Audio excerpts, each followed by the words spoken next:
Good morning, everybody. Good morning, everybody. Welcome to Senate Economic Development, Housing and General Affairs. We have returned, and today is Thursday, so today is a workforce day for us to look at labor and workforce issues in our jurisdiction. And we have with us our Director of Workforce with the department. What is your correct title? Well, you'll introduce yourself. Anyway, we're going to pivot to workforce, and we have two incredibly important partners in workforce development in this state today with us, and we welcome you, and we will introduce ourselves because I'm not sure you both know everybody here. Do you? I came in earlier in the Yeah, right, you did, but I think that Tiffany may not, so too. So why don't we just quickly run around? Hi, Tiffany. I'm Tom Chittenden. I represent the southeast quadrants of Chittenden County with my seatmate, Keisha Ram Hinsdale, who's not here. And Allison Clarkson, Windsor District. Randy Brock, Bradford County and Northern Grand Isle. Good morning, Dave Weeks, Clovis County. So it is wonderful between Jay and Tiffany. We are looking to get a really good sense of where we are with workforce development and what some of the things we could continue to invest in and work on together. And it is yours, Jay. Very well. Thank you. Jay Ramsey. I'm the Director of Workforce Development at the Department of Labor. That means I'm responsible for operation of all of our regional offices and all of our programs that support businesses and job seekers. Pause. So, and these are all your many partners in workforce. We're looking There are forward more than to- that. Those are Yeah. the ones that I would consider state government. And So you're talk about those. So, okay.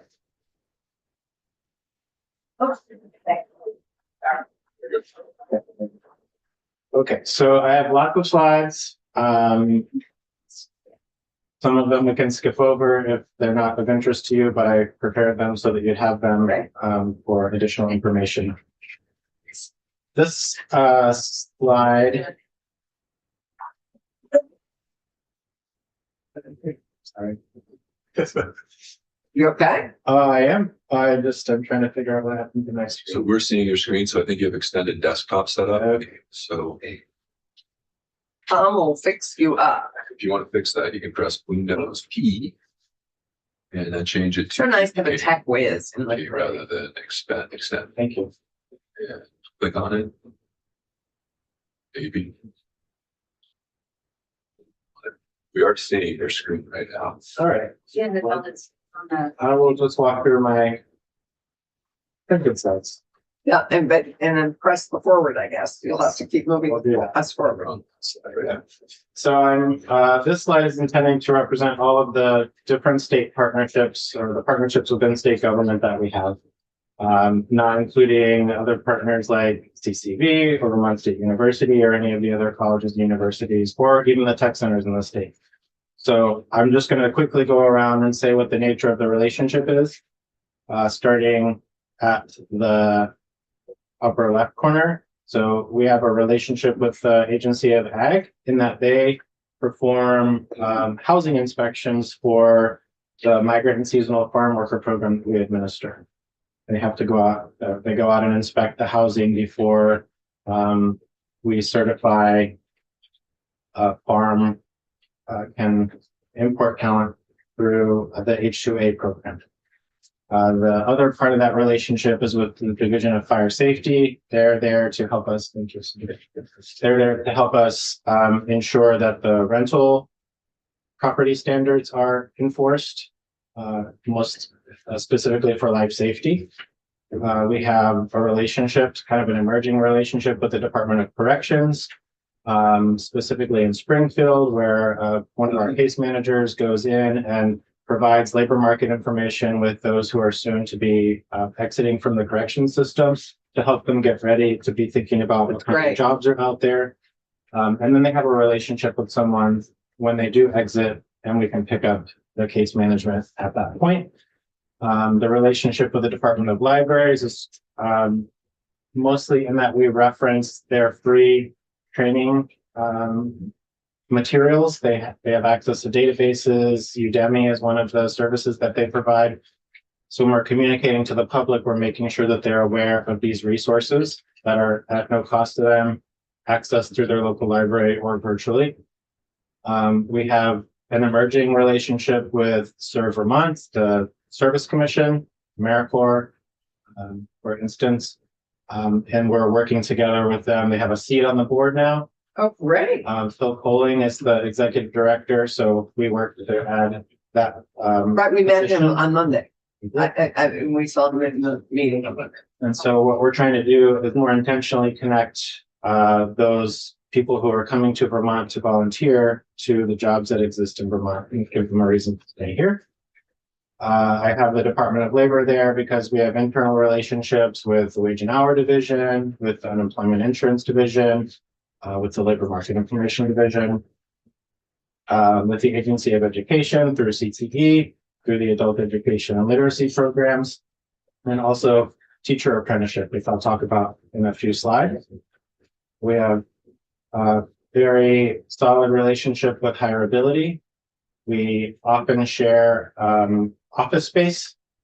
So in the state office buildings, they're located there. We might be located there, or we might host them. They might host us. I'll go through that in a couple of slides. And can you just help us understand the distinction between what you do for prospective workers and what Higher Ability does? So that are we all clear on those distinctions? No. So the department serves anybody and everybody. Higher Ability serves people with disabilities, right? Trying to get them into good jobs on a career path. And often we are co-enrolling them, the participants in Higher Ability funded programs and Department of Labor funded programs. Higher Ability, not to steal Tiffany's thunder, has a solid relationship with CFB also.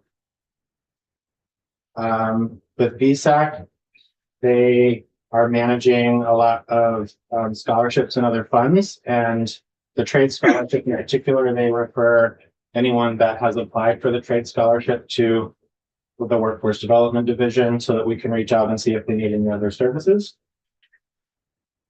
With the Agency of Human Services and the Department of Vermont Health Access, we partner with them to provide information to people who are newly laid off. So we're wanting to make sure they understand how to access unemployment insurance, how to access other health insurance because they're unemployed and their insurance may have changed. With Department for Children and Families, we're operating a program with them called ICANN, which is the Individual Career Advancement Network.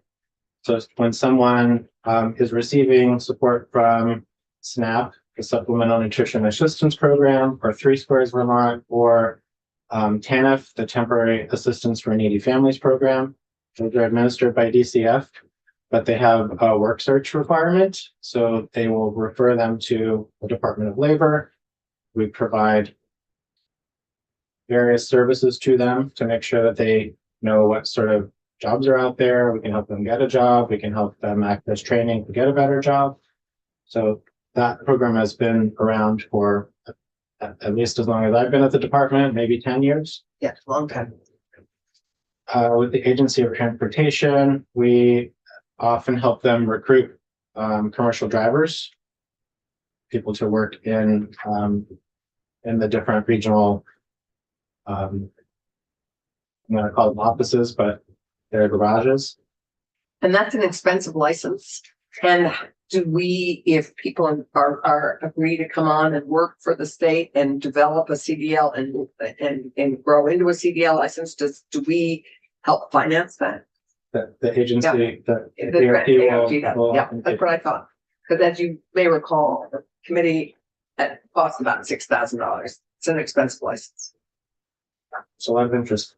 Yeah, and very valuable. And the final one, this certainly isn't every single one, but the one that I wanted to highlight is with the Department of Environmental Conservation and the Agency of Natural Resources. We're working with the Climate Action Office. The state is part of the U.S. Climate Alliance, which is an alliance of, I think, 26 other states. related to the Paris Accords. Right. When the first Trump administration pulled the United States out, Vermont joined. And so it's an alliance of these states coming together to work on, in some ways, workforce issues. And apprenticeship is the thread that Oh, that's great. through them. Yeah. Great. Thank you. That's very helpful for us, I think, to understand how fully and yeah. Great. How fully you work with so much of state government. And so there on my next slide. I can't advance it, but you can. You just stop sharing. Okay, so but maybe this is an opportunity for you to actually come back in and so that you can share it correctly. I mean, so that you could Yes. manipulate it. Good morning, David. Share that. When we see Just extended desktops of like being that scene. Let's see. We'll work on. Yeah, Starting it. We're I good. work. We see what you see. Okay. I mean, oh, let me get up. Hold I'm on. gonna press one button. That was just too late.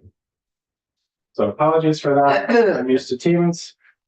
Maybe it's my internet connection. That's for teams too. It's the boggart. We have a boggart in the state house that loves to play with us.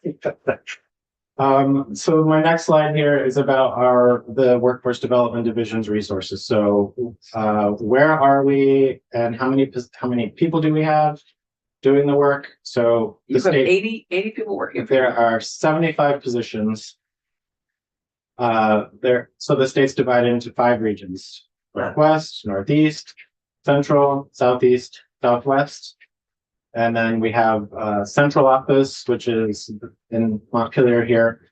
So there are 19 positions dedicated to central office, but in service to the staff in the field. And the rest of the numbers represent the number of people in each regional office or each assigned to each region. We currently have 8 vacancies. When I started in this director role 2 years ago, we had about a 20% vacancy rate. And so there's been a lot of turnover of staff. We've had a lot of retirements, people opting for other things. And so we have a relatively new staff. And with that comes a learning curve, obviously. You can learn how to administer the programs, how all of our partner programs work. So that's been really some of the focus of what my leadership team has been doing for February. And retention, I hope, is steady. It's getting better. And then offices. So we have 11 offices. And I don't count Morrisville as an office because it's a satellite. That's where we have a relationship with Higher Ability. They have an office. We bring staff in 1 day a week and provide services there consistently that 1 day a week.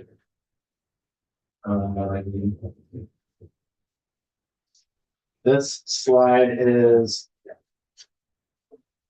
a busy slide. It's a pie chart that shows pretty much all of the money that comes in to the Workforce Development Division. The total there between state and federal is in the ballpark of 13 million. A third of that is from the state. And the remaining 2/3 is federal. So This is always an issue in this committee. Thank you. What's this? I think you asked for copies. Oh, Maybe I should okay. have done that. My apologies for the conversation yet again. Okay. Perfect. I said I could get them right. So So this is always an issue because our state money is much more flexible than the federal money. The federal money is very, prescriptive, but just. and I will say the majority of our staff positions are funded with the federal money.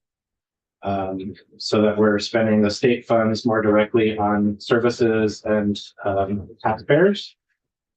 Question, in terms of your federal funding, is there any threat that you're aware of with respect to any particular funding stream right now?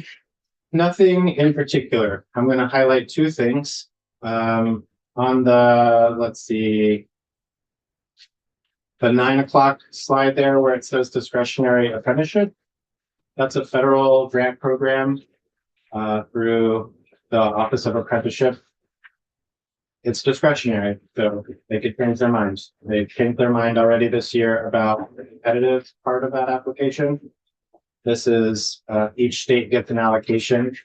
And so there's 3 years left on that. And then I will have to see what happens. That for us is funding, teacher apprenticeships and apprenticeship expansion in construction. We've got a lot of building to do, so we need a workforce to do that. The other thing that is coming up is a reauthorization of WIOA. It started at the end of the last administration. WIOA, the Workforce Innovation and Opportunity Act. There are 4 titles. The department administers 2 titles. The Agency of Education administers 1, and Higher Ability and the Division for Blind and Visually Impaired administers another. From the Department of Labor's program perspective, as Congress is working to reauthorize WIOA, they are contemplating making changes that would cause us to have to reevaluate how we're assigning funds. So for instance here is about how much money a state must dedicate to training, tuition, versus staff and salary and benefit expenses of staff. So there's a version of this bill that got through Congress that was, they tried to include in a continuing resolution in December. That didn't go through, but it's coming back through the Health Committee. That would impose a 50% requirement, so that 50% of the state's allocation has to be spent on tuition and training. And that would be a challenge to us unless they define training a little bit more loosely to include the case management services that go along with helping someone get in training. So those are the 2 concerns that we have. If I can go quickly around the circle, just to orient everyone here. If I start, if I start at noon, we're going to go around the clock. The noon is the workforce expansion pilots. This was a program that was included in Act 183 of 2022. You allocated $1.5 million to this program to fund a coordinator, a program supervisor, and 3 coordinators. The goal of the program is to deploy those staff resources into communities where they have applied and said they have a need, they have a project that they're working on, they're trying to focus on a sector, and they're trying to identify subpopulations that maybe are not engaged in the workforce in the way that they should. So for instance, in Bennington, the labor force participation rate is below the state average.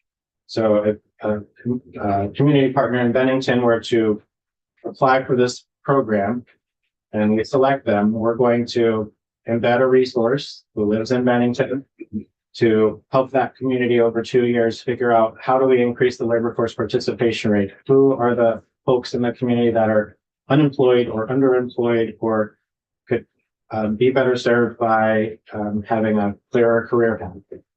That's the purpose of the program.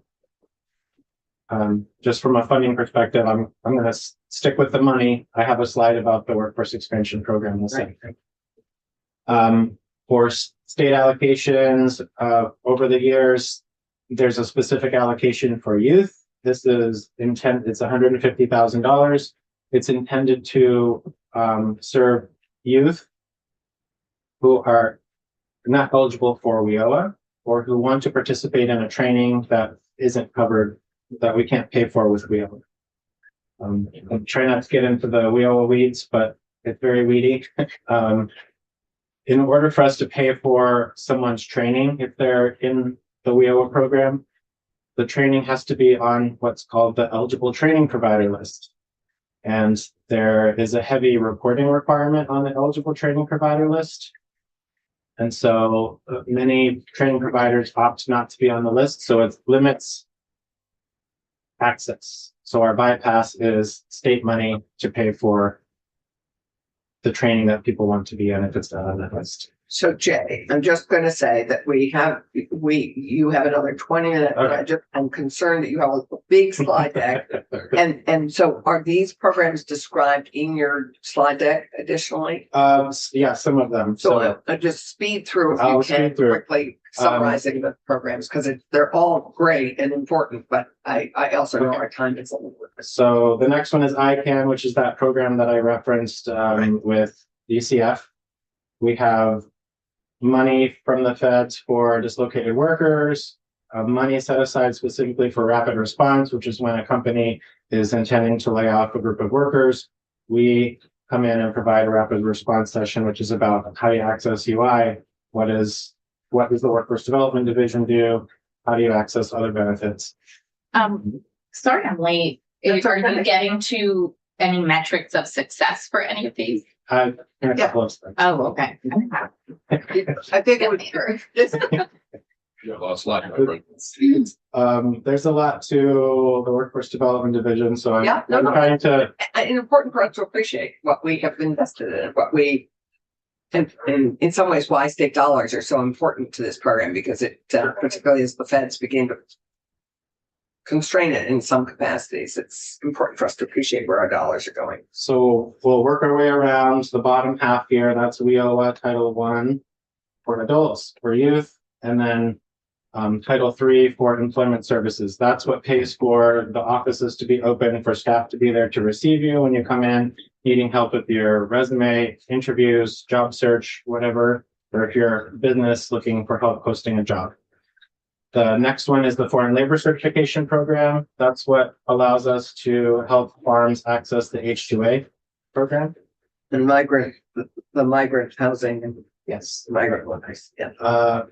So we have a specific grant for veterans. It's called a Veterans Outreach Program. There are 4.5 FTEs in that program. Its job is to have the veteran staff go out in the community, meeting with community partners that serve veterans, all with the idea of connecting veterans and eligible spouses to workforce services. Now, but ask you, in terms of what those folks do they work for Target or interface with veterans outside of Vermont? In other words, those who may be in service, whether it be in Korea or Germany or Fort Hood. They're not serving people who might be stationed outside of Vermont, but we do go to Fort Drum a couple of times a year. And Okay, I'm looking for nurses. There's no hospital there. no, but we're trying to. The reason I raise that is this discussion I've had with General Knight about, we're trying to use the rifles to bring in the people. We have a list of folks and jobs that we're trying to recruit. And the question is whether or not a workforce development program is targeted at the people we're trying to recruit. I think these 4 staff are dedicated to doing that. We're not though conducting outreach outside of the state of Vermont, except maybe in 2 specific instances. We go to Fort Drum, where people who are retiring from the military, there's a convening there. So we're, as a state, there with other states trying to recruit these military retirees to settle in Vermont. Yep, Shar Buxton started this and we supported that. So we're continuing that. And we've also sent a staff person down to North Carolina to, I think it's Fort Durham, to try to recruit retirees that are coming out of there. I will say the consistent thing that we hear from the veteran staff in this regard is when someone is looking at, are they settling in Vermont? Are they settling in New Hampshire or Massachusetts or New York? We lose to the competition there because their benefits are not taxed. Right. And you're going to get to that later. And it's an issue we're addressing in this committee on the recruitment piece, which is why we're. The rest of this is Mine Safety and Health Administration. We receive a grant from them, which we pass on to the AGC to provide training for the quarries, basically. And then we have a federal grant for apprenticeship, and then we have a state allocation for apprenticeship. And then we have what's in the department's base budget for workforce development, which is $1.5 billion. And that's Right. in service to some of the other programs where they're not totally serving everyone in the way they hoped. I'm going to bust through these. I'll stop our external priorities here, outreach and communications. We've been, so these unemployment insurance brochures have been translated into 11 languages to better That's serve the great. public. That's great. All of our other materials are being translated into languages to better serve the public. And we have a process that staff use to get a translator on the phone when someone comes into the office and they need language access assistance. That's, I mean, that's basic civil rights law. So, yeah, that's yay. great for doing. We have also been working on priority service for the unemployed. One of the narratives that we've been saying for the last several years is people aren't coming into our offices. So the people who do come into the office are looking for help filing with their unemployment claim. So we have a good relationship with the unemployment insurance division.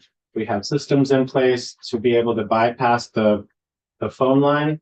So if you're in the office, you get a priority of service. If we can't help you, we have a special number we can call that bypasses the wait line and people get faster service. This is about provision and coordination of services with all those partners that were on the first slide. We're focused on developing new training opportunities. That's what the registered apprenticeship program is for. I will also include adult CTE here, as we've been advocating, as the administration has been advocating for policy changes in the education system and within the career technical education system.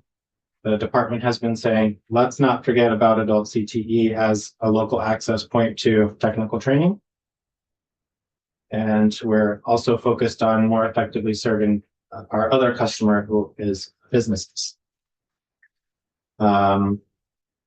This is a busy slide, but the way that we see workforce development is that it's a bridge between job seekers and business. And the three pillars there are the supportive services that we offer, education and training, and placement. Placement looks like on-the-job training and paid work experiences that we help organize with an individual and a business. This is a great visual, I think, actually. You are a bridge to employment and to doing hopefully what you're following your blitz. Patient. Yes, yeah, I mean, yay for good infographics. We're starved for those.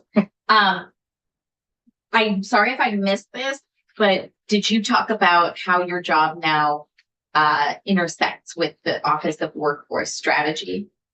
We haven't gotten to that yet. Is that in there?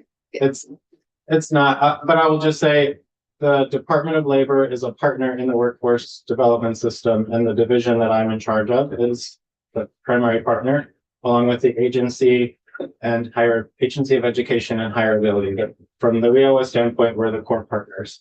And so my interface with Sabina in the Office of Workforce Strategy is meeting right now frequently.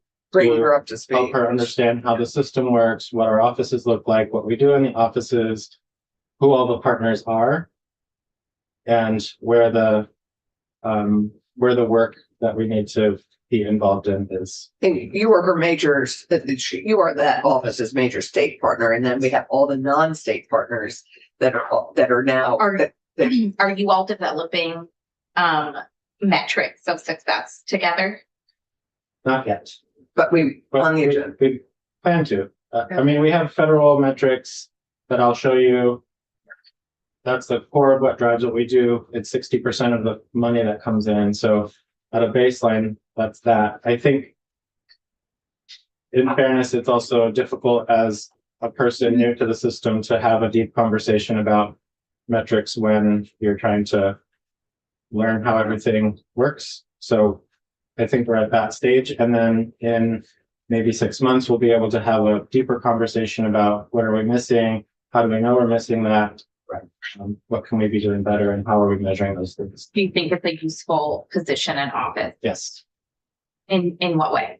Because the department is frequently in the position of working with partners. And if we're telling the partners what to do, it's a little bit problematic. And so to have a neutral convener say, hey, from an objective standpoint, these are the things that we should be doing. What can we do to work together is more helpful than me coming to Higher Ability and saying, I need you to do this. Sure, I can do that, but it's a little more productive if someone else is convening and we're having that conversation. You have now 10 minutes, so let's keep moving. Okay, just on this slide, this graphic was created by artificial intelligence. Was it? Oh, really? Yes. Oh, I made a prompt, I created it. I'm glad you said that, because that would just teach that to everyone else in state government. It cannot make us a roadmap. Upcoming events, this is the chart, it's in the slides, I'm not gonna go through it all. Spring and fall are our major investments in like outdoor activities and connecting job seekers and employers. You'll notice there's a couple of closed events here, it's because these events are focused on youth. It's giving them information about colleges and friendships, and employers are there too. So this is very busy. Apologies. So how we measure. To go back to the other side, if there were any in our neck of the woods of the 5 of us in our districts that you wanted to just let us know were happening and that you were going to be at, and then we could come and see, just. Sure. I've enjoyed the ones at the American Precision Museum, for example, that have been great. And I'm sure, we don't need to necessarily, we may not have the time, but it would be interesting. We'll let you know. Great. This slide represents the number of people that we served in the 2023 to 2024 year who came into our office and were looking for help with resume, interview, job search, any of those sort of basic, what we call employment services. And the inner circle is the share by region. So the largest share that we get is the Southwest region, Middlebury, Rutland, and Bennington. And then around the clock is the Northwest region. That's 22% of the share. Southeast region is 17% of the share. The Central region is 15% of the share. And the Northeast region is 14%. And then the outer ring is the offices. So you can see which offices served the most people in that year. The smaller shares are smaller offices. Middlebury only has 2 staff. White River Junction, we are there 1 day a week. Morrisville, we're there 1 day a week. So that's what affects those numbers. This Are there is offices though that you have, full-time staff all the time? all the time. We're open Monday through Thursday, 9 to 4. Open to the public, and then on Fridays we're closed and available by appointment only, and that's a time for case managers to catch up on their case notes and do connecting with partners. Well, somebody who's looking for employment or looking for a change of career or whatever help you provide, what offices are open that serve them on a continuing basis? I guess I don't. What do You you? mean full-time? What's open? Fine. In other words, your Monday through Thursday schedule for office availability, presumably for walk-in traffic. Mhm. Yeah. And so someone says, If I- I'm coming back to Vermont and I need a job and this is my career area. Can you help me? Okay, someone who's looking to relocate and maybe not be here. Yeah. There's a couple of ways. There's a form on our website. If they find it, they can submit it. The manager of our Northeast region provides what I would call a concierge service, in that she either responds to them within a day or she assigns it to a staff person to respond. They do it by email, like a little bit of information sharing. They might set up a Teams meeting, and then they're going over this information about the labor market in Vermont, where they might be interested in locating. And then they make a referral to the Department of Tourism and Marketing's GROW grantee recipients. And those are community partners that are interested in helping people relocate.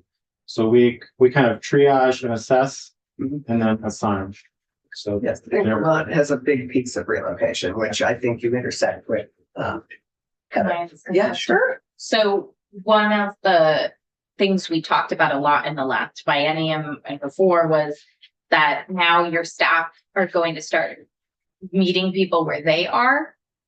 Do you track that? Does that happen? we're calling that labor on location. Mhm. We go out into the community, set up a booth. We don't count what happens in those. They would show up in this slide here as an employment service. Okay, so this is capturing contact in that region by that employee who serves that region. And it doesn't have to be in the office. Yes. And then this is the. How many breakdown. was that total? That's 2,234 People? people. Okay. And then this is the breakdown by age. The top half is 25 to 54.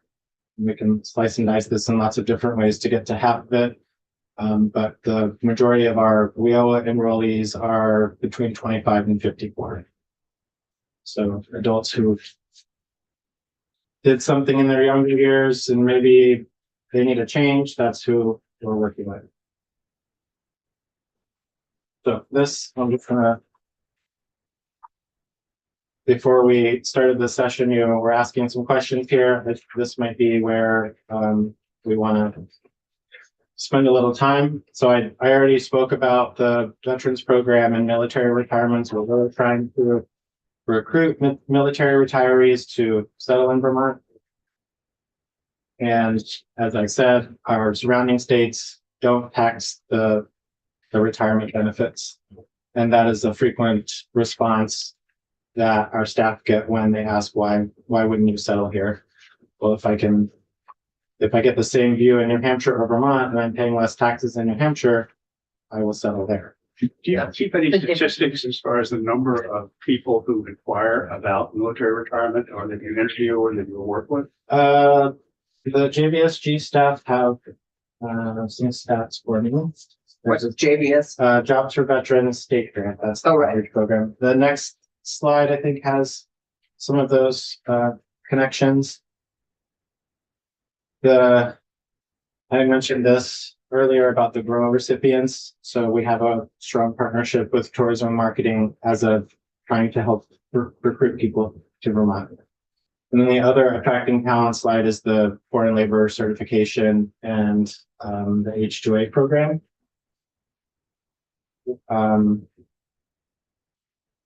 Just a couple of statistics on that. There are, in the last program year in 2024, 89 farms participated in this program. There were 923 workers in this program. And the length of the H-2A visa is just for one season? One season. So I thought, and the H-2B visa, you don't, because that's also an opportunity for recruitment for, I have stats on that. We don't have much to do with H-2B. There's 9 employers that have H-2B workers, and there were 207 H-2B workers. and only 9 employers, because those are our biggest resorts. And it costs Shouldn't just be resorts, H2Vs for any But need for labor. I know, but it's surprising we only have 9 employers that use them. Yeah, I shocking. think it's expensive Because there's only 66,000 jobs or Right, positions 60. nationwide. Yeah. It's not Vermont. Oh, it's super competitive. Yeah. Super underutilized. It's an Yeah. unutilized tool. It is hugely important. And I would, as we think about this as an opportunity, I would, given that's 207, I know it's not the 923, but it's 207 that we could hopefully be recruiting at some point. And the other point here is about the cost to an employer. It's $8,000 to $15,000 per person. Sorry, it's what? $8,000 to $15,000 per person that they're trying to recruit through this Wow. mechanism. For which one, the H-2A? H2A. But my notes here say it's for both. The average cost is between $8,000 and $15,000. This simply salary cost or other costs over and above that? Who's paying it? Lodging? How's that? There's fees that the employer has to pay to the federal government. Yeah. There's attorney fees that they have to have fill out the paperwork and certify. It's a costly process. It is. But worth it. And did you say that was for both programs, H-2B and H-2A? I think it's for both. I can get you more information okay. if you want me to Great. follow up on that. Right. Let's take a building. Right. So these are areas of opportunity. That's great.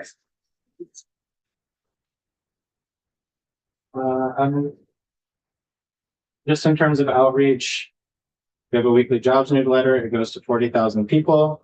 We're highlighting 5 jobs from each region of the state. We have new UI brochures. We're doing a monthly Career Explorer newsletter that's new.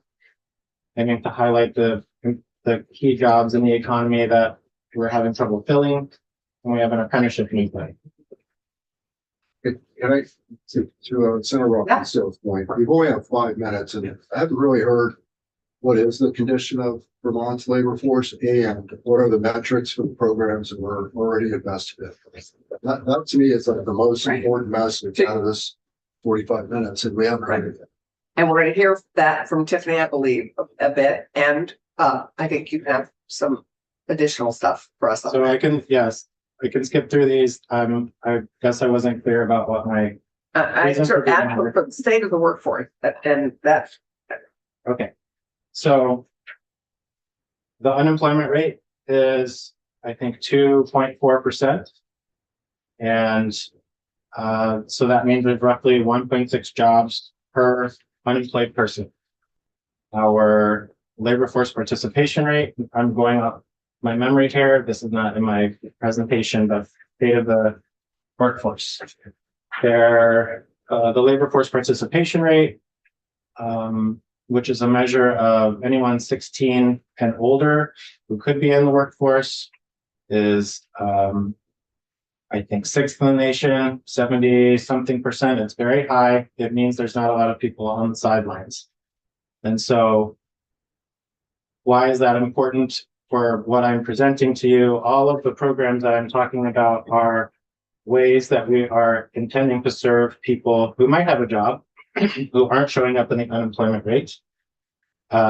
Those relationships with DCF, the relationship with Serve Vermont, those are all mechanisms that we have to try to fill the openings that are available, but they're going to be people who already have a job, and we're trying to upskill and reskill.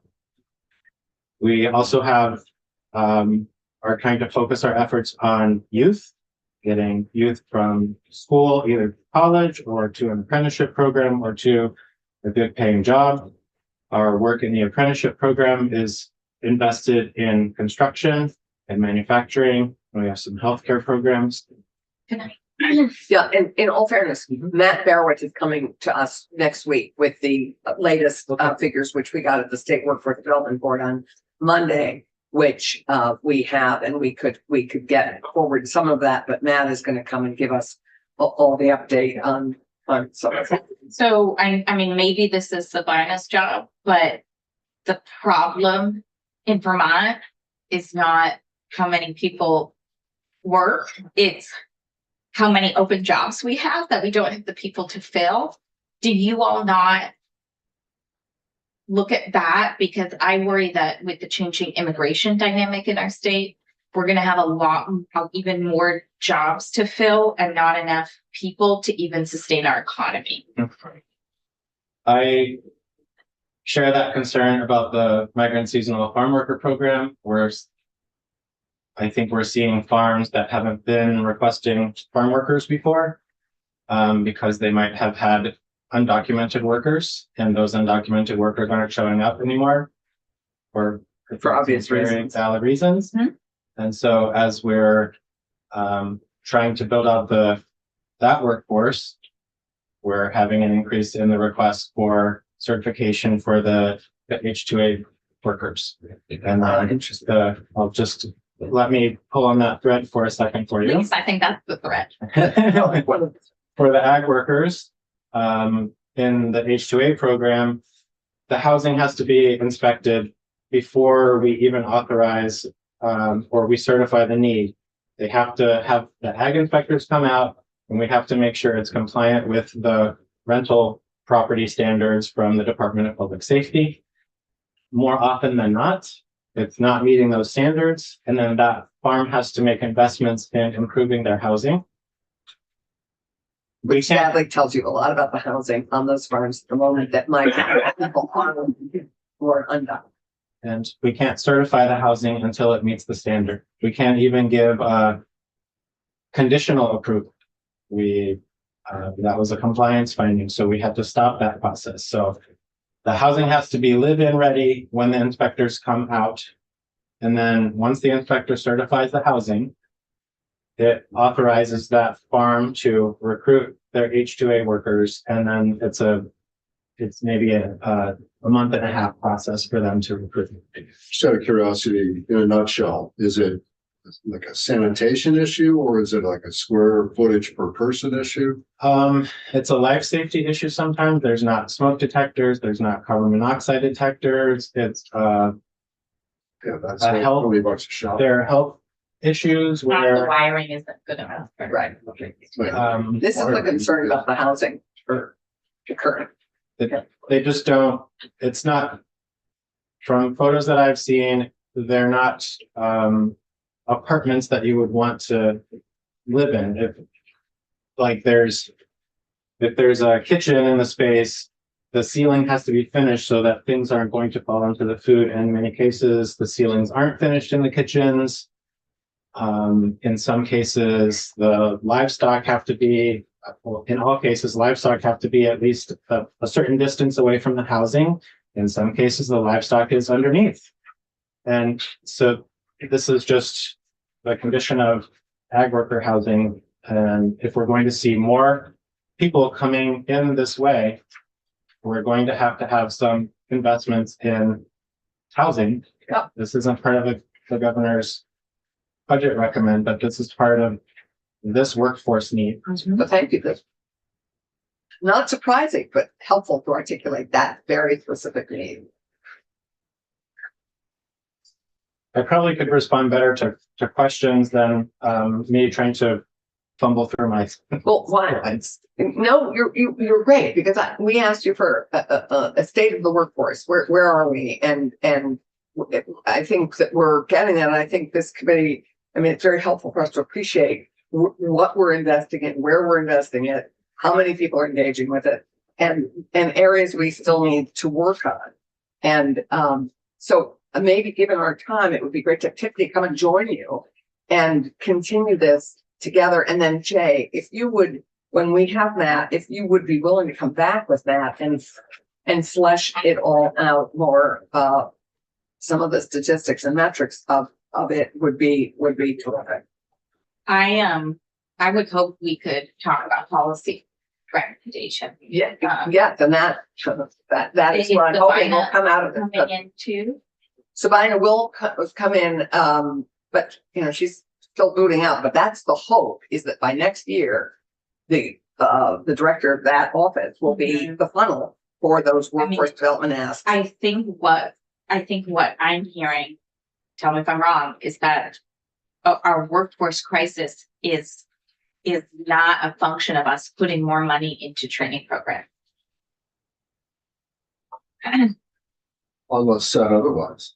Unless, You have to prove it otherwise. yeah, I think we need to continue to invest in training programs because that's what's going to upskill people from minimum wage jobs that they are in, that Right. they may be struggling Mhm. economically. So we still need to have access to those kinds of programs.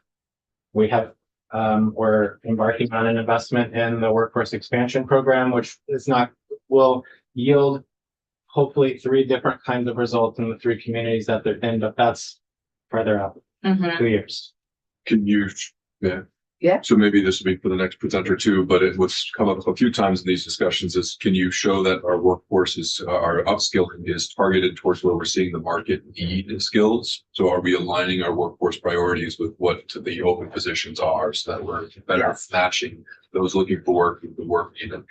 Yeah, and we've really, I think, started to do that in COVID, particularly when we identified essential programs. So Tiffany, why don't you introduce yourself and why don't we pivot to that? Because you're doing so much of that. Great. I'm Tiffany Walker. I'm the Senior Director of Workforce at the Community College of Vermont in Rutland. So I'm from CCD. And I've been at CCD 20 years. So it's been a nice curve of watching what's been going on with workforce. And so just kind of flying through some things on CCD to level set. We're serving over 10,000 students every year, and our students are the workforce. So our students, we have a lot of high school students. We have about 3,000 high school students every year. But even with that and including them, over 3/4 of our students are working full or part-time. So we really need to imagine our students as workers who go to school.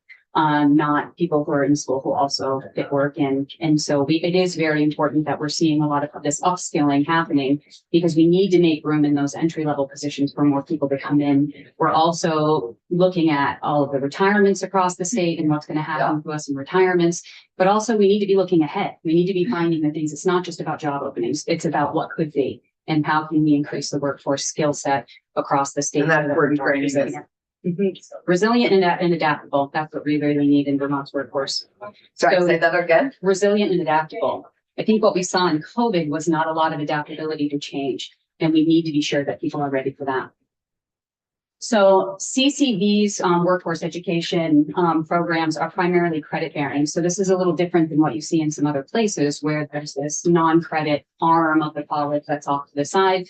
We actually embed everything within CCV programs. So everything is stackable and nested within a pathway so that people can go towards a degree if they would like to, they can gain a credential, they can gain a certificate and just keep moving along a pathway.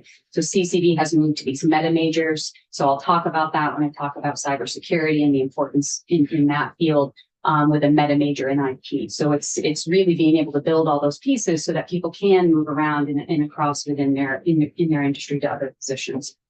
So businesses work with us in all different ways in Vermont. They send their current employees to existing coursework through tuition remission programs. They contract with us for specific programs that might take place at a hospital or at their workplace. And they also customize things with us. So we do non-credit if it's necessary. Someone comes to us and says, I really need a mentorship program. We're struggling with mentors. We will develop a mentorship program for them and do that. They also hire apprentices, they work with on job shadows, they engage interns, they serve on our advisory committees. So our work with businesses across the state is really strong.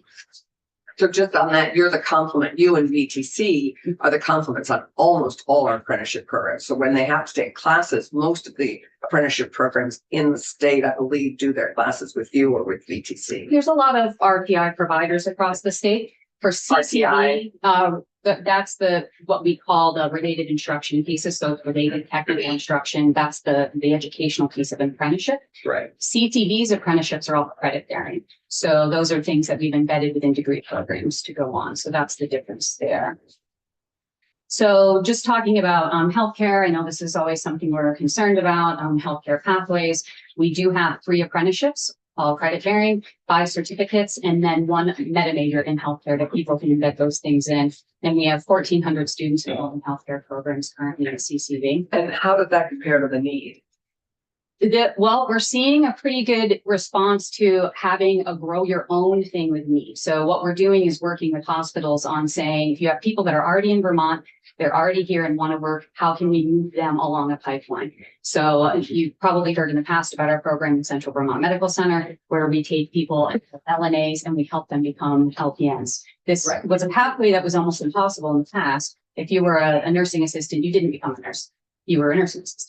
Now you can take a class at the hospital during the day while you're working and keep moving towards that. And that is a pre-apprenticeship to apprenticeship model where people become an apprentice and can work, go to VTSU and take their nursing program as soon as they finish their prerequisites. And we have that with teachers in a way as well, And we're getting ready for pretty Right. exciting, I think, teacher. which we enabled, I think, last year in large measure, which is great.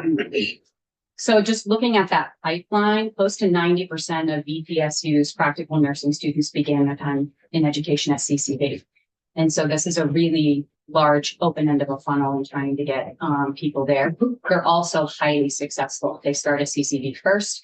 Their average first term GPA is above a 3.0 and their average success rate in their key courses is above 90%. So Right. CCV students do very well when they go on.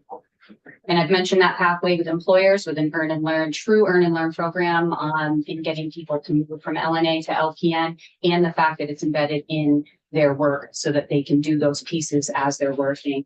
The beautiful ceremony that happens when they finish, and we had a little guy holding up a sign that said, "My mom's a nurse." Was so excited to have his mom become a nurse. And that was a pathway the grandmother said that she never thought would happen in their family. And now he wants to go to college. He's only 8, but he wants to go to college too. So we're really excited about that. So in fiscal year 24, we had 63 people sent directly by their employer. So we're seeing more and more the employer says, I need this, I need to upskill these people. This is what I need them to do. And those are with specific certifications that are attached Yep. to their. LPN pathway, respiratory therapy, the LNA to RN that I mentioned, and medical assisting, all of those pieces. And the partner organizations are across the state, CVMC, UVM Health Network, Mount Scotty, Northwestern Medical Center, Southwestern, University of Vermont Medical Center, University of Vermont Health Network, Hospice, Gifford, and Brattleboro Memorial Hospital. So they really are all around the state. To shift from healthcare, to keep within the time limit, I want to be sure to address education and especially early childhood ed. Really important programs for us. We have certificate programs in childcare, after school and youth work, and ECE admin. And our associate degree in ECE is our largest degree program. We have close to 400 students enrolled in the ECE program. And then we are also the hub Those for programs fully funded with the, Northern Lights has that scholarship program that we embed in. funded by the payroll tax. I don't, you may know more about that. I don't know about that, but I can find that out for you if you'd like. So we made a heavy investment. Just wondering Mhm. what the net effect was. That's what the effect was. Yeah, we have portfolio scholarships that support all of those students working in the field who are pursuing this pathway. And we're also at the table and for the education apprenticeship piece that we're getting ready as a state, hopefully, to do more work on.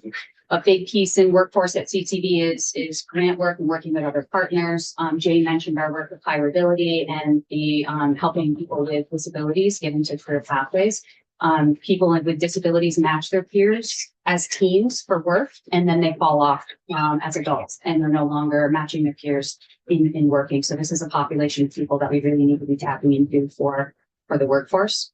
An exciting program, our Northern Borders grant is our, we call it CPEP, the Career Pathway Program. This program embeds an employer from the beginning. So, traditional education, your employer comes on later in your time. You might get an internship or other pieces. This embeds an employer at the beginning of your program. You're able to do paid job shadows, feel the employer out, see if this works for you, and the employer is trying to decide if you're a good fit. And then you take your education right along with it. In a recent tour of Beta, there were several of our students on the floor working who had started in the CPEP program, but they never would have had that opportunity. So they're able to do those paid job shadows. And we have 62 current prospects that want to start this summer in that program, and we have employers across industry and across the state. And how many, you have 62 interested in doing, how many openings or are you able We to make match as many as you? As soon as we have them, we match them to an employer in their Right. region. CCD has a really neat, and I can send you some notes with some links in it. CCD has a really neat part of our website now that shows every employer in the region. So people can come in and filter and say, I want to go into, I want to work in mental health and I want to work in Bennington. Who is involved in that? And they can see that list from there. But we also have a career pathway navigator that can help them. David, you had a question. So I'd just like to dovetail off Senator Clarkson's comment and other comments earlier. Personally, I would think that we would have identified the workforce shortages. Like, real simple guy. Left side of the sheet is, here are all the problem areas. Right side of the sheet, here are all the programs and how we're trying to solve it. And what is the success of each of those programs to solve the problems identified in the workforce shortage, that then results in net effects. That would be very useful.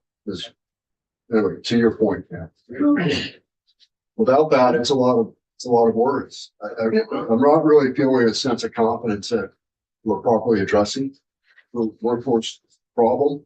We're making heavy investments, and something's got to prove that we're making the proper investments and it's having the desired results. And I'm just coming up short an hour into this. I really don't understand if the message is good or the message is null or muted. Well, and that may have been that people, I think, I perhaps wasn't as clear as I really asked for an update on where we were. And these are many of the investments we've already made. And actually the results I think are very strong. I'm hearing results from Tiffany, but perhaps when Matt comes back, we can expand that time and you can come back with some of the data that we're that I think that the committee is very keen on seeing. I was assuming we would see some of that in our work on the update. Well, here we are about to make additional investments, which we talked about yesterday in the appropriations conversation.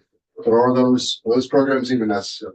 Or do we already have programs that address it adequately? Or is it necessary? And again, just not coming away with any. Right. But we'll have you back. Just how do you respond to that? At the end of my presentation, I was going to include some of the areas that we're focused on. So in kind of like you did. The start of my presentation is about the vulnerable populations that we serve with federal money, which is what the federal money is intended. And those are the most difficult people to get jobs and keep jobs. So that's what that part of the presentation was. I can round it out next time with here's what we're doing in apprenticeship for construction and healthcare and some of our. Can we just see a data slide before we end? So the question I have for you is, I think in some ways it would be while we're learning about those investments and appreciate them, what are the results of those? What are we seeing in terms of that vulnerable population who are now engaged in full-time work and where are they? What percentage of the total population that we're talking about is the vulnerable population? Are we focusing on 5% of the population? 6%. I think it was 6%. So 94% of the population is the other. How are we addressing that as well? But a lot of the population is, we need to be looking at the workforce age population, not just the entire country. So, Jay, you want to answer? To hire a nurse in terms of the investment that you make towards nursing or towards each of the professions. Of the efforts that you get, how do you measure what is the success of that particular effort in your overall, or do you have metrics to be able to do that? So for the federal programs, we are required to measure by, was the person employed 2 quarters after they exited a training program? Were they employed 4 quarters? And what is the mean wage of the group of people in that cohort? They're not perfect measures by any means, but it's looking at, are they still engaged in the workforce in meaningful work and contributing to the economy is basically what they're looking at. We don't have the same metrics for the apprenticeship program. That's employer. The feds require it, the states require it. Right. I don't. Otherwise, we make false investments. Thomas, and then we're just.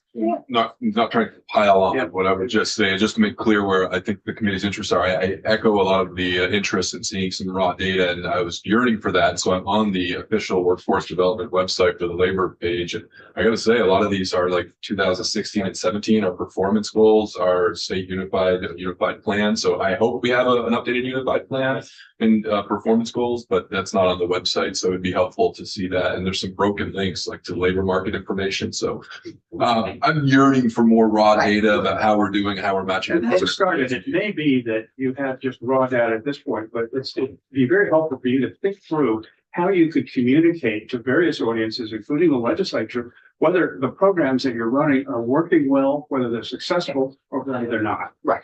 And Appreciate that. yeah, and I think we will have you back because you have a lot of this data and Matt has a lot of it and you do too. So I think what we will do is expand our time with Matt so that you two can vote and respond to the questions and needs that we have in this committee for us to really appreciate what our investments have produced and because I think and how important those state dollars are, because I think those are also a key piece versus couple things. One, no. when we do that, I think we need to hear from Sabina. And I know it might seem unfair for her to have metrics, but she should have a working set of metrics that she's workshopping around right now. We have spent 3 years talking about creating this, more 5 years or more, talking about creating the office, what it would do, how its success would be. Like, that would be really great. I'm having a hard time voting to support more workforce development dollars going to more programs. I would put all that money into farm worker housing at this point if we need farm workers and we're about to lose our dairy industry. So that's what I took away from this. So we will invite you back. We're going to turn to our next set of witnesses, but thank you very much. And I, are you able to, we will be in touch, but we would hope you could come back with Matt and do that sort of respond to what I think some of our questions are, which are sort of just the direct results of our investments. Thanks for having us. Yeah. Thank you, Tiffany. Thank you, Jay. Thank you for your work. Sorry, I didn't. No, and expectations may not have been as fully communicated both to me and from me to you. So, But thank you for telling us what's going on Yeah. for farm workers and agriculture. That's actually the most, I wish if you have alarms you want to sound right now, yeah, I'd like to hear them whether we do it in here or not, if we're not using our time for that. You're I'd like to stepping do into a that conversation outside. we've been having for 2 months, so we're already on this. That's happening here. All right. no, it's Thank you. good. Thank you very much.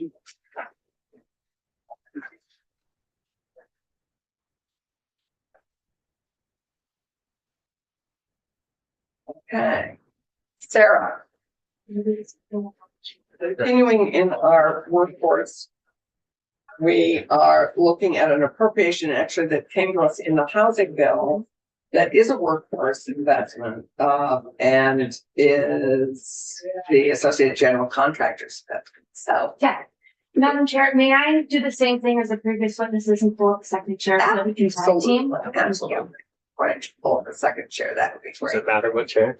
Nope. Just pull your chair in. Oh, not that chair. No. You got me already. Great, welcome. It's good to have you. Thank you very Sarah. much, Madam Chair. For the record, my name is Sarah Muirhoff. I'm the Director of Advocacy and Communications for the Associated General Contractors of Vermont. I'm joined with Ben Osha, who is the Director of Safety and Training for AGC Vermont, and represent more than 200 construction companies throughout the state. That is both highway and transit infrastructure, but then also vertical, which is why we're here today to talk about the structures that our members are hoping to build, aka housing, of course. The reason why this appropriation request was put through in the housing legislation and the General and Housing Committee up in the House was because there is a recognition for sure in this building, I think, that we need more housing, of course, and even if we just let loose and lifted all restrictions and permitting tomorrow, we simply don't have the bodies to build the housing, and that is going to require investment and a very concerted effort in order to recruit those folks. We are envisioning with this appropriation request, recruiting young folks, people who can have a long and fulfilling career in the trades, particularly utilizing our CTEs, our career and technical education centers, which this committee in particular and overall this building has invested so much time and energy and resources into making some really phenomenal CTEs. And so what we're hoping to do is kind of leverage that work that's already been done and strengthen the pipeline from those CTEs to the actual workforce, to the jobs, to the careers.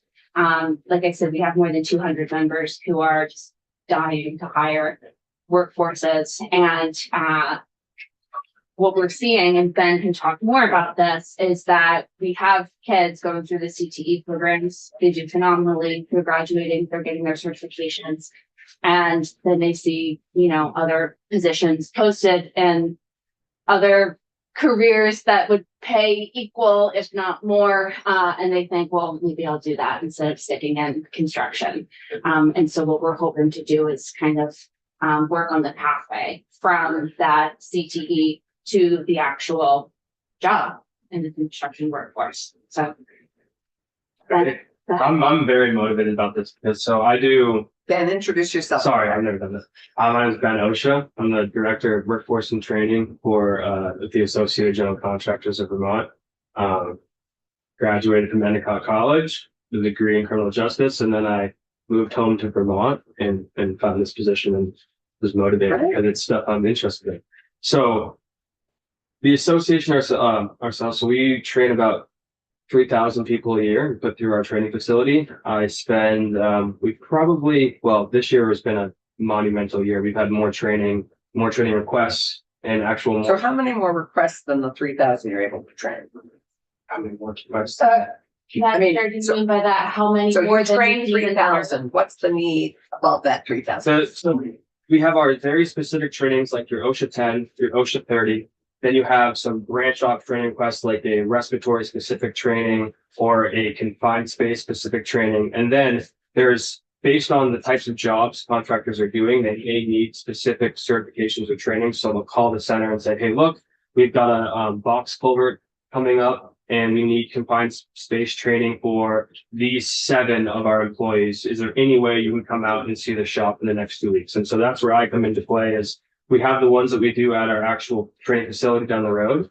And then we have the ones where, hey, look, this isn't, we are on a time crunch here. We really need Ben to buzz out and do a 4-hour lecture for us. And so that's where I'll go. And those ones, we've had a big pop-up. One, because smaller companies that are getting into the employee range where their exposure to both VOSHA and to safety in general is being heightened. So they're realizing now we need to deal with safety a lot more. So we have these smaller companies who are building up through the ranks who are now investing in safety. And really that's where a big push of this is. But that's really not what I came here to talk about, because that's one side. The other side is the CTEs. So Right. I see, I would say 1/2 to 3/4 of the CTEs in Vermont, they call every year, they schedule, OSHA 10 specifically. So I go in and they're typically juniors and seniors because the goal is to have them get their OSHA 10 before they go into the workforce, because really we strive for the OSHA 10 and then we try to push the instructors to get them their first aid card as well, because just leading, that CTE, if you have your first aid card and you have your OSHA 10, those are the 2 number 1 things an employer will ask you to go receive once you get hired. So when we tell the kids all the time, you're looking already at a pay raise stepping out of graduation with those 2 certs. So we do that as much as possible. But the problem I'm seeing is I go into the schools, I have good relations with everyone, and the kids are there. These CTEs are amazing. I love spending time at the CTEs. Oftentimes they are, the kids are amazing too, obviously. I was a camp counselor forever, so I love the, training the younger generation. But regardless, the breakdown we're having, and I've got a bunch of literature that we put out, is the pathway. So the problem, so I'm 24, so I'm kind of in the age range where my friends, I'm close enough in age where I can relate some of the problems. And the biggest thing is the fear of not being able to build a career or a pathway in Vermont. And so a lot of times you'll see them either reverting back to something that has a much more clear pathway to success and is less risky in their minds. And that's really what I see is the biggest problem is this pathway of them saying, oh my gosh, I'm in the real world now. I don't know if I can really expand my lifestyle with this one company, maybe I shouldn't be in building trades or something like that. And that's where we're seeing the breakdown. So I'll pass some of these out, but this is something we made. It's but this is like a pathway or a map. If you open it up, it shows how you can actually build a career with trades. And so that's been our whole, see, it's like we put it like a campus. So you can travel and pick what you want to do. But the key thing for me is to explain to these students, hey, look, you are gold in the eyes of our employers and you totally have a career here. And the biggest thing we do that is the career fairs. We just got wrapped up with Skills USA, which was April 8th and 9th. And so Deb from our office, Deb and I set that whole thing up. And luckily we do get some sponsorships from the employers that are our members, but it's still a semi-pricey. It's looking around 5 or 6 categories, probably $3,000 to $4,000 for materials per category. So it runs up to be semi-expensive, but the key there is all the judges and the people who come and watch are employers. So these students who go out, for example, the carpentry, we give them a blueprint and they're tasked with no phone. So they're tasked with just the calculator or their head to build the building off this set of blueprints, just like you would in the real world. And then they get judged on the safety. They get judged every time you take a nail out, you get some points deducted. And then based on that, you get invited to the nationals. I won't go too into it, but that is right now, it's very, I love it, but it's one of their only chances right now for employer exposure. So the employers who they love to judge, we get calls every year saying, can we please be a judge? I'm like, yes, of course you can be a judge. And if they're not a judge, they're donating material so that they can have their name in it at some point because they want the outreach for kids. But right now, unless the school or the CT, one of the easiest ways is you take an instructor from a CTE. They typically have a history or past in the construction industry. So they have those hiring pathways. Like if I'm an instructor, but I worked for SD Ireland, I still have my relationships with SD Ireland. So I can help my kids and say, hey, how about we do an internship? For me, after my OSHA 10s, I give them all my business card. I give them all my email and I say, hey, look, I have access to 200 different contractors that are dying to hire you for a summer internship. Please contact me. If you have any questions for hiring, please contact me. But either, so I when I was 18, I worked for a construction company. It was incredibly intimidating, and because you're working with people who are a lot older than you, and it's definitely an intimidating thing, especially when you go from the classroom setting of everyone's friends and they're all similar age and you feel comfortable, and then you go into a setting where they're a lot older than you. It's dangerous, it's intimidating, and whatnot. So I feel like having chances for a career fair to meet employers and to meet employees and building relationships and connections with this company before you're actually leaving the high school is incredibly important, both for comfort and for realizing, oh, I can stay in Vermont and work for the Right. company for 15 years. So many, those exist, as you may know. It'd be great to have you build on those, for example, with the American Precision Museum, which does this exact kind of thing in manufacturing and in, so it would be great actually for you. And I don't know if you've engaged with Tom Cheney, but Advanced Vermont does exact pathways Right. for every career. It would be great for you to connect and build that into, if you haven't already. Right. Thomas, you had a question, and then we're gonna need to just finish up because we are going to move to something else in about 5 minutes. Thank you. That's very helpful to hear the background. So I do see that the House funded this at 448,000. It was not in the governor's recommend. No. And No. has the legislature ever funded this program prior to this year? This would be new. This This is, would be new. And this is a new program. yes, this would be new, and the intent is that we already have, as Ben was describing, quite a bit of infrastructure in of ourselves for training opportunities, but a lot of that is for continuing education Yes. for those already in the trades, right? And so our buildings that are our trainings that we have in our building here in Montpelier, right down the road, which we're booked solid, I think 2 trainings a day We just through got 2 more July. this morning. Yeah. Those are oftentimes construction companies who are bringing in their existing employees in order to further, their educations and their training certifications. And so it's really part of an effort to professionalize the construction industry for those already in it. But what we're proposing here is to go into the CTEs, into the Yes. schools. So that in is order what that this money is recruiting. for. Yeah. This is to help finance where there isn't a company helping finance that training. Yeah. Exactly. This is Building the path. This is building pathway. So interestingly, Advanced Vermont just entered the room. When Catherine is behind you, I would encourage you after this Yeah. that that you connect with Catherine about that program, which does very similar kind of showing anybody who goes into their portal what the pathway is, what it will cost, what training you need. But yours is very specific to the building trades, which is exciting. And the reason that the House Jump built you into their housing bill was to continue our construction education. We've invested 15 million over the next several years, as you know, to for CTE students to work in the summer building affordable housing, Yes. which they are doing, and that it's an engaging, but it may not be Great reaching program. quite as many students as this. So Yes.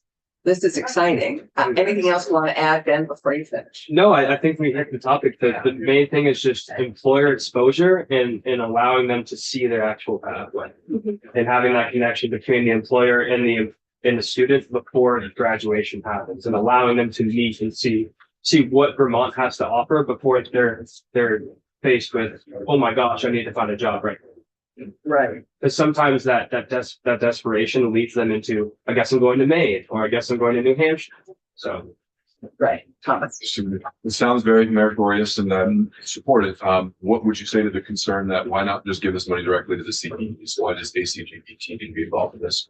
Well, we have a direct relationship with the employers ourselves. And so the CTEs, as Ben was mentioning, say one particular, and the CTEs are great.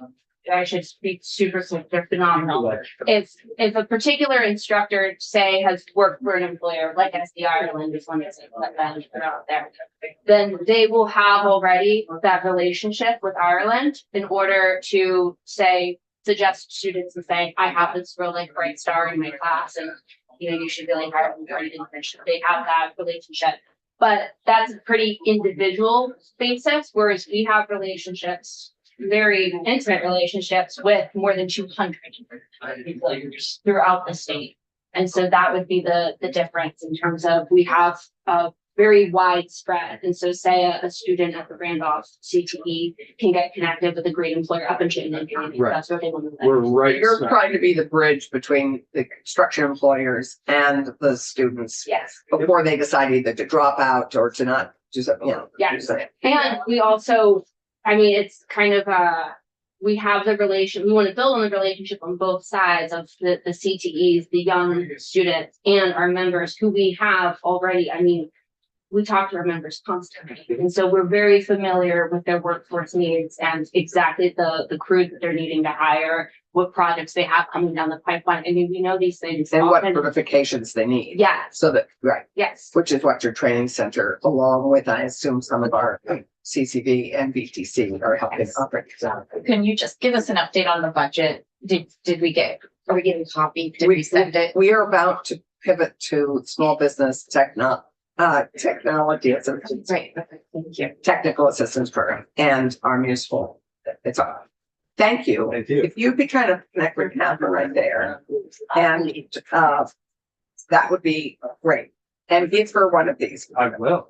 Thank you The very much. last thing I would just add really quickly in terms of the appropriation, it's over a 3-year period. So Wow. it's not just a Leave one that. spot. And so the goal here is sustainability Yes. and an ongoing support rather than a one-time influx of cash. Oh, Four so forty-eight each year or 448 spread across? Spread across Spread the- across. that should be brought down then to 150 in our spreadsheet, right? It's 450 across 3 years. You're across giving- 3 years. So are we distributing the whole money to you all to then spend it over 3 years, or are we gonna No, wait, dole it out? that's an interesting question. They included the entire, I should, yeah, I can camera that out with the. Yeah.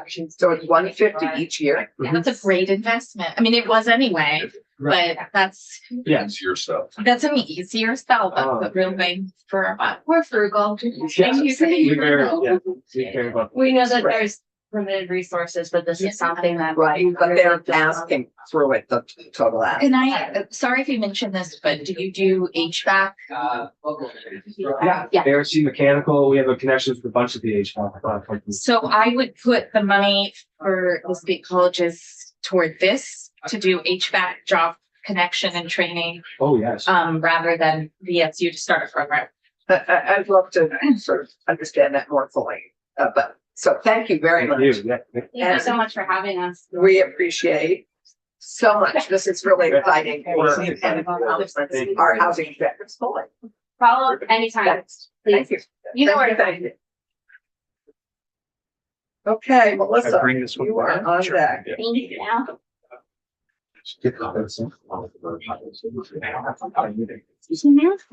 This is very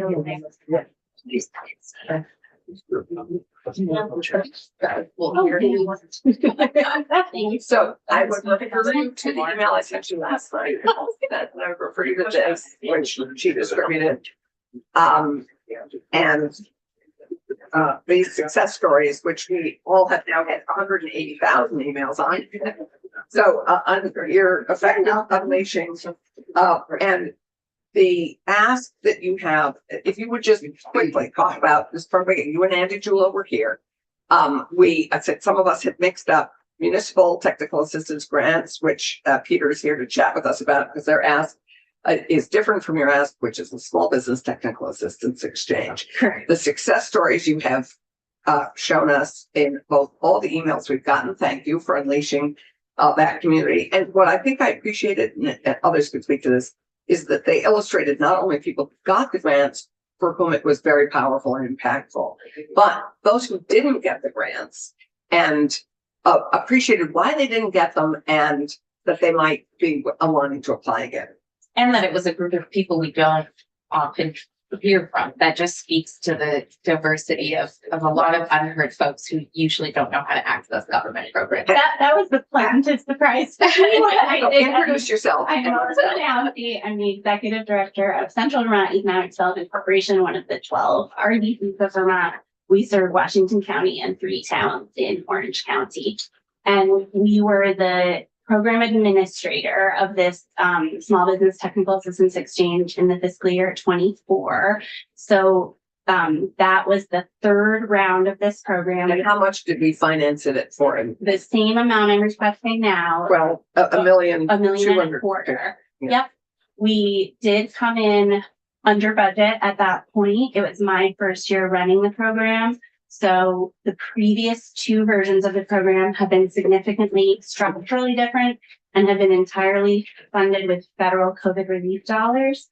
There were restrictions on that. Sole proprietors couldn't participate as the professional service providers. And as you're probably familiar, the majority of excellent professional service providers in the state for these types of services are sole proprietors. So it was only a large firm that was established before COVID was allowed to participate as a service provider.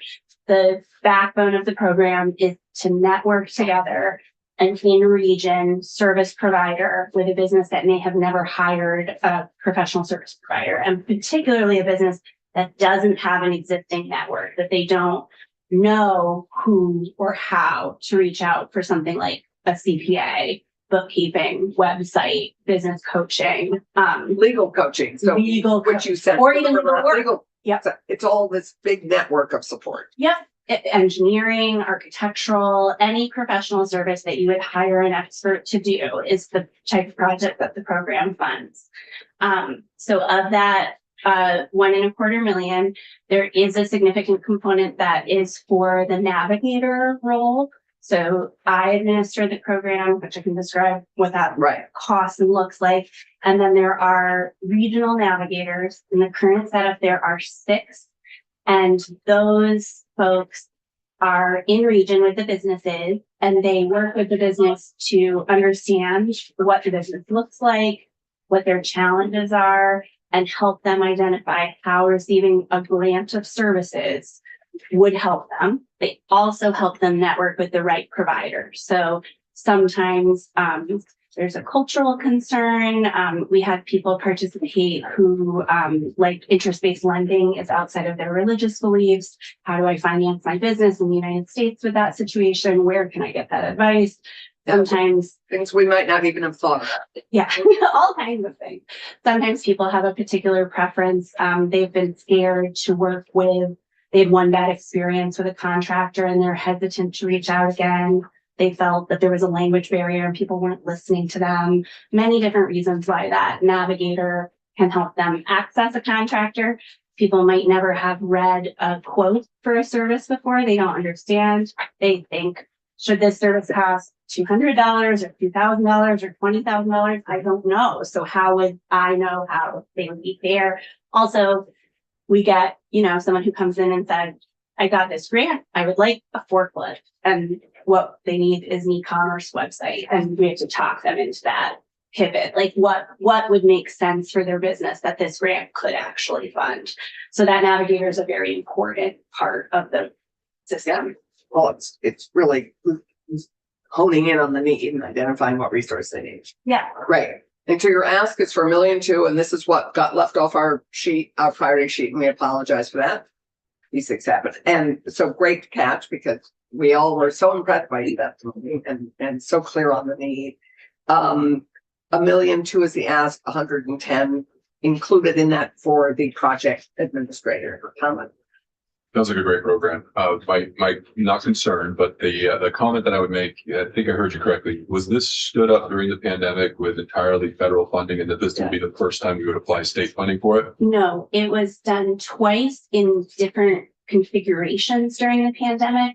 And in the fiscal year 24, the state started up with $1.25 million entirely of state funding. And that allowed us to make a much better program. So with that federal funding, there were a lot of restrictions on who could actually get the payments. And it couldn't be sole proprietors. Couldn't be sole proprietor, meaning our list of vendors for those previous state federally funded versions, it was a much shorter list, about 80 providers.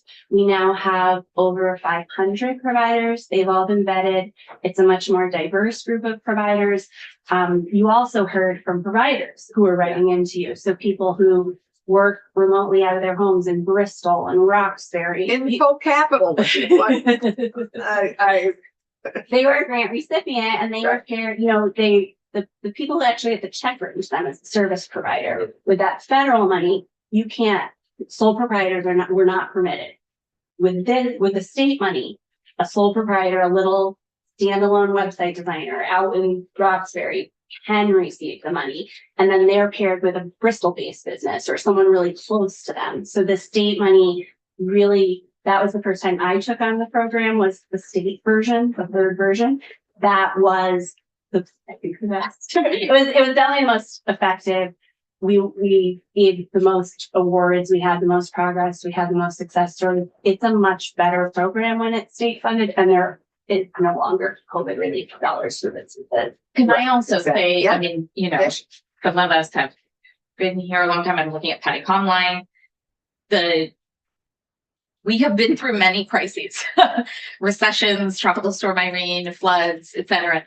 Every time this happens, we say, who's helping the small businesses? We need technical assistance. We'd get so much more federal drawdown. We'd be so much better coordinated early in this crisis if there was small business technical assistance. This is on my highest list because there is not a single year we haven't heard the desperate need for this. And this is the most well coordinated and consistent it's been in my 15 years. Yeah, so we're really grateful for you having taken. Not that our Patty report. did a bad job, but she was doing it at a private foundation during tropical storm Irene.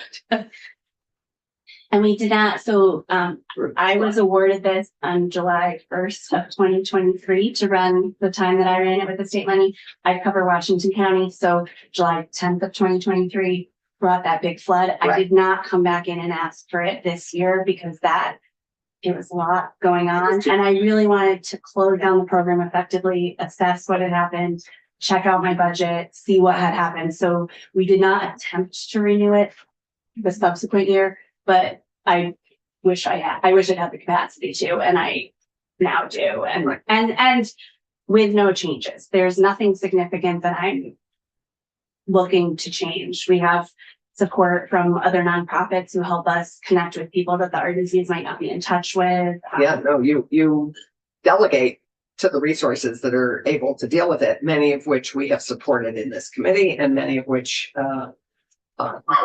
is great. Thank you. I think we're clearer on this, which is really helpful. And Peter is here on deck. If you just pull up with next to Melissa, no, because it's great. The technical assistance programs, it's very important for us to appreciate the differences between these. Peter, if you could just remind us of the municipal technical assistance program, which we supported, I believe, yesterday. We hit your ask had been for 3 million. I believe we weighed in at 2 million in this committee to support it. But So there was confusion on that. So I recorded 3 million. You'll see that online Okay. in this spreadsheet. so we'll discuss that again right now. But just remind us, be kind enough to remind us quickly what this money goes. My name is Peter Gregory, Executive Director of the Two Rivers Ottauquechee Regional Commission. Two Rivers actually is the lead RPC in distribution of a good chunk of the original $3 million appropriation. So the Municipal Technical Assistance Program, I believe, came about in the Budget Adjustment Act in FY24. It was a governor's request. It was designed to help communities access state and federal funds. That wasn't for businesses. This is totally different. It's communities that have capacity issues in doing applications for state and federal dollars. Right.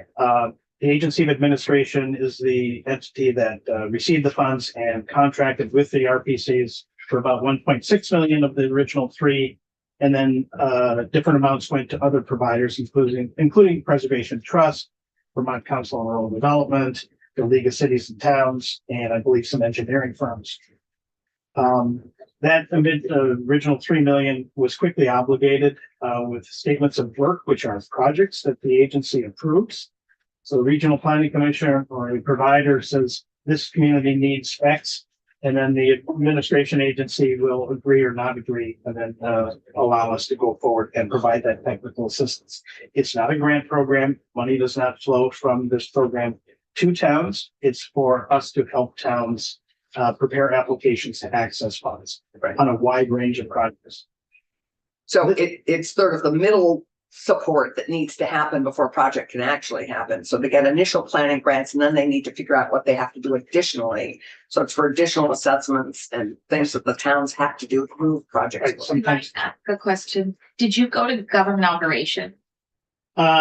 yes, this program was not a VAP or an RPC top priority. Okay, We are a recipient of some of these funds, which is Okay. new work for us. It's not work that we previously or do under property transfer tax funding. yeah, The increase we got last year on that was simply for the regional plan, land use map. For Act 250. The Act 250 The tiers housing work. reform bill that you. Right. but that was an increase from an existing pot of money that's earmarked in the PTT for regional and municipal planning. Yes. Yes, but this is not duplicative. This This is not this is for just- right. But it's also not our jurisdiction. Uh, It's a GovOps jurisdictional question, I think. I saw the intersection with housing with the VLCT documents that came over and how many of these dollars went towards small communities working through planning and other mitigation or other issues to try to bring on. This is heavy and I love making everything an economic development question, Yep. but municipal So this is- government services this is is not our jurisdiction. it's municipal infrastructure, I believe. It is. Respectfully, it's not just the wide range of municipal services, which could be solid waste collection and things like that. This is related to, housing related work, infrastructure related work, capital budgeting that is foundational to this committee's jurisdiction. I would say. I see Polly wanting to weigh in.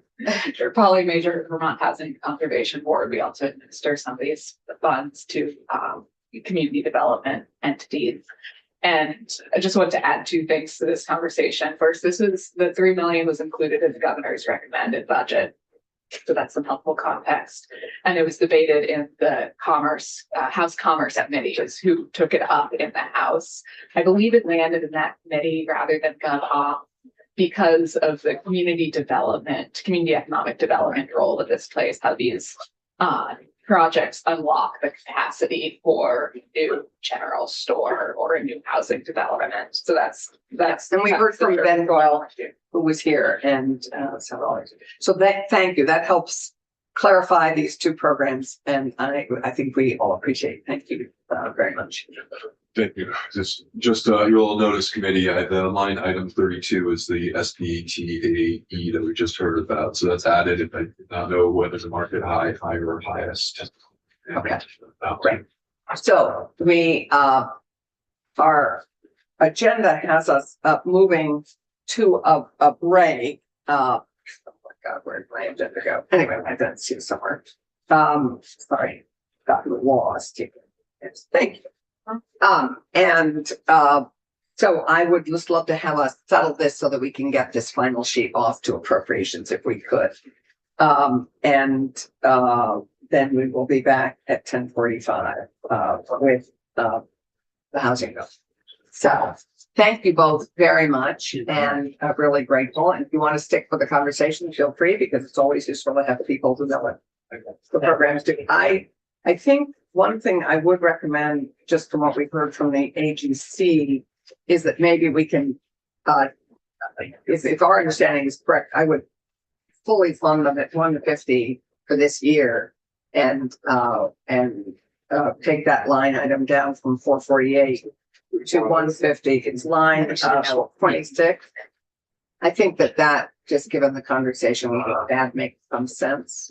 Appropriated the number you're looking to do. I believe that she said 150 a year. She said spread over 3 years, so Yeah. I'm not JFO, but yeah. So the people that are, Divide by 3 then. So I did just lower that and I added a note with the understanding that the ask was for 3 years. great, perfect. That I think would be helpful. And then I would consider us looking at the municipal technical assistance and actually weighed in at 3 so that we can afford the 125 for the small business technical assistance program. Are you proposing to lower 2 million? We're keeping it at high. I put that on the table for discussion, or we could keep it at 3.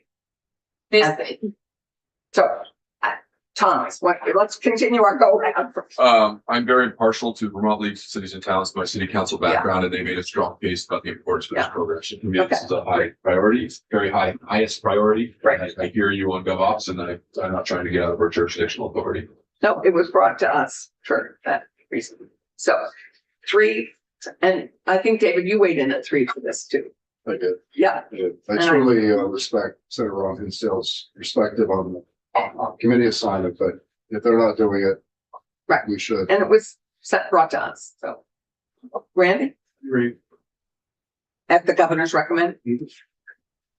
I'm happy, I'm patient. that's just not how the budgeting process works. I mean, the reason that you look at it in the jurisdiction of the appropriate committee is because they're weighing this against other dollars and resources that go toward municipal grants and services or towards, how we looked at the rural index, for example, and the rural index made a lot more sense in GovOps. So, in my mind, this on our list, displacing other things that are squarely economic development is not good policy for our committee. GovOps is looking at county government. I mean, they're looking at a lot of things that relate to this conversation, and I don't support this displacing housing and economic development dollars. So there's a compromise. Yeah. Why don't we rate it how we rate it and then take it over to them and give them our strongest endorsement and say, this is our perspective.